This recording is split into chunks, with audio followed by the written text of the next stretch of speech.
Assalamualaikum warahmatullahi wabarakatuh. Apa kabar Sobat Beyond Education semuanya? Semoga kita dalam keadaan yang sehat walafiat. Pada kesempatan kali ini kita akan membahas sebuah topik yang sedang viral.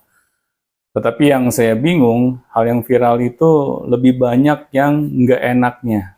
Nah, tetapi karena ini berkaitan dengan dunia pendidikan, mari kita bahas. Oke, Pak Afi, apa yang ingin kita bahas, Pak?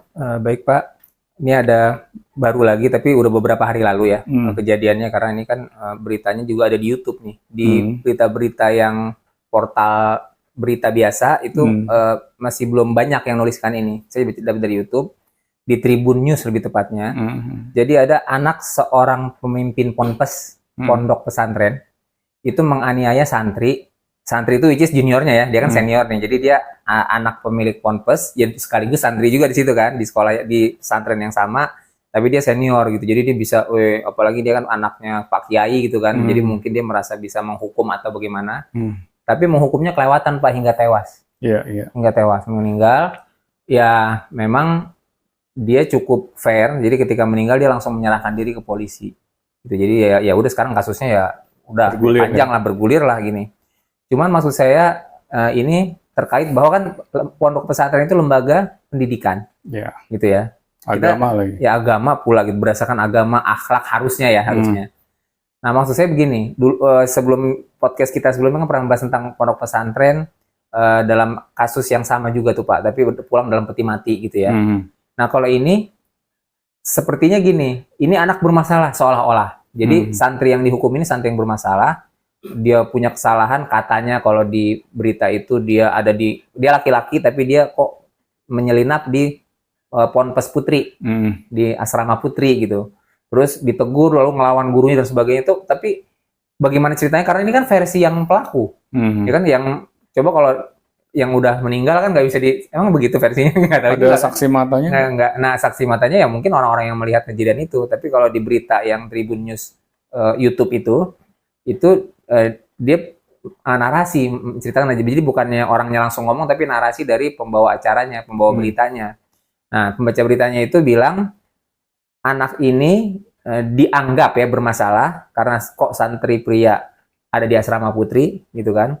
Terus ditegur ngelawan sama ustazah yang memergoki dia dari situ. Terus dia kabur. Nah, jadi proses penganiayaan sampai tewasnya itu bukan di asrama putrinya tapi di jalan. Di luar pesantren gitu. Nah, tapi yang mengejutkan adalah ditemukan golok Pak, atau sajam. Ditemukan senjata tajam yang digunakan oleh pelaku, yaitu anak Pak Kiai, anak pemilik pondok pesantren. Nah, maksud saya begini Pak, ini kan pondok pesantren ini kan lembaga pendidikan.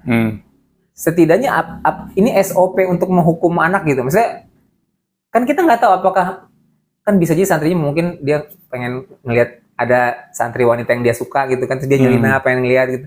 Ya maksud mungkin memang layak dihukum misalnya, tapi kan apa hukumannya, harus dibunuh, dibacok atau nggak disiksa, disabet atau sampai gimana, maksudnya kan mungkin harus ada ini dulu kan. Dan dia tuh mungkin harus menjelaskan dulu atau gimana, dan mungkin ada saksi mata. Jadi teman-temannya juga, karena pihak keluarganya nggak terima. Jadi di video itu pihak keluarga bilang anak ini bukan anak bermasalah kok, anak ini anak baik-baik kok, anak soleh, dan dia orangnya nggak banyak bacot, nggak suka bikin ulah.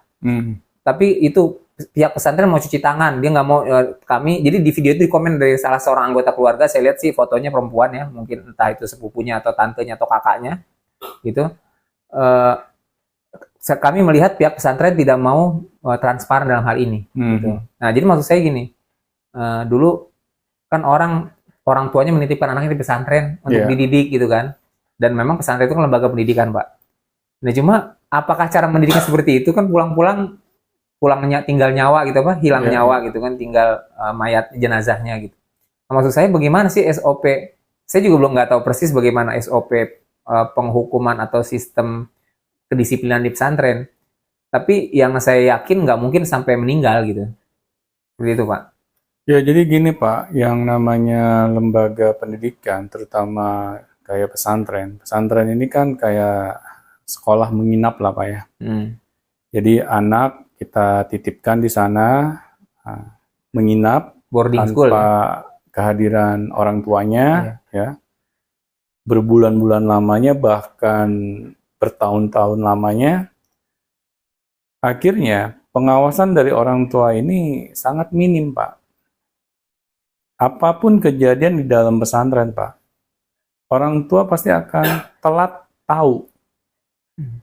Nah, banyak kan kasus yang sampai merenggut nyawa seorang santri. Iya.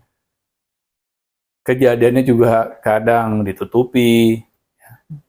Malah yang tadi Pak Afi bilang, ada orang tua yang kedapatan anaknya tuh sudah di dalam peti mati, ya.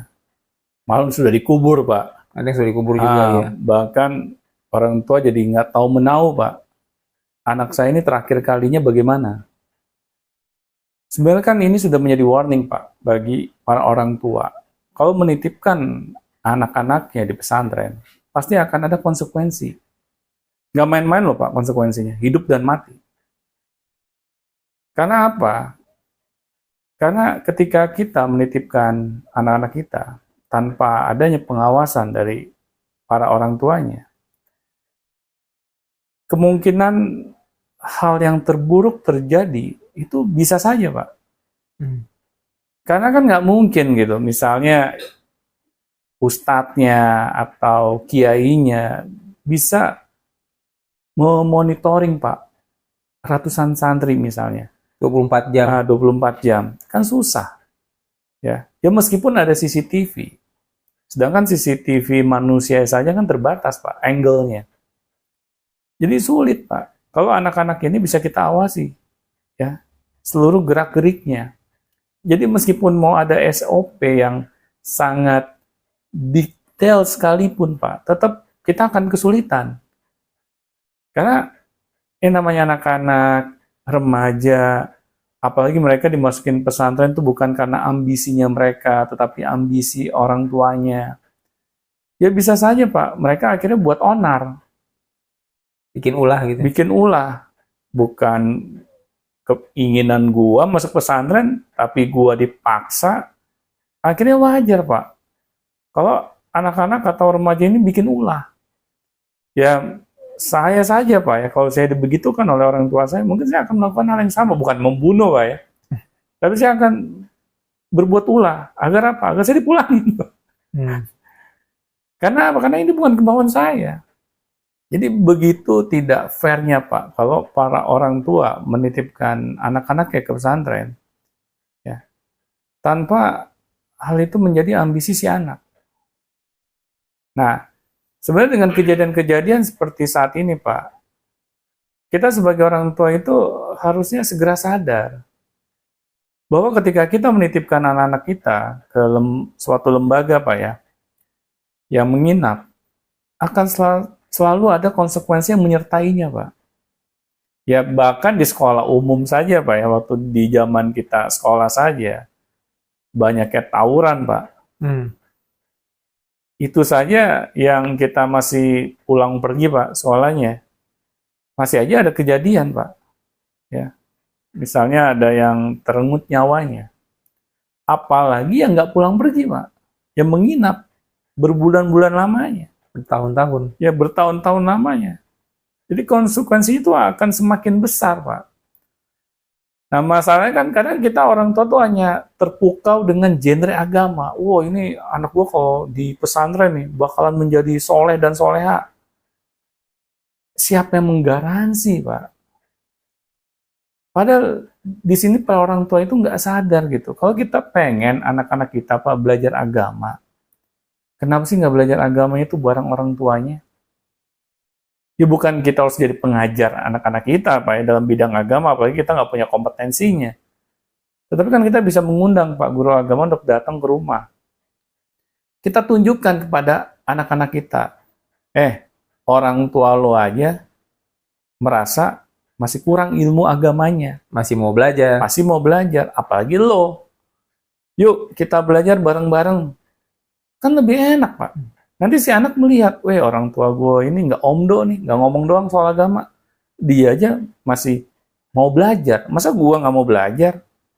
Kan suri toladan yang seperti itulah, Pak, yang ditunggu oleh anak-anak kita.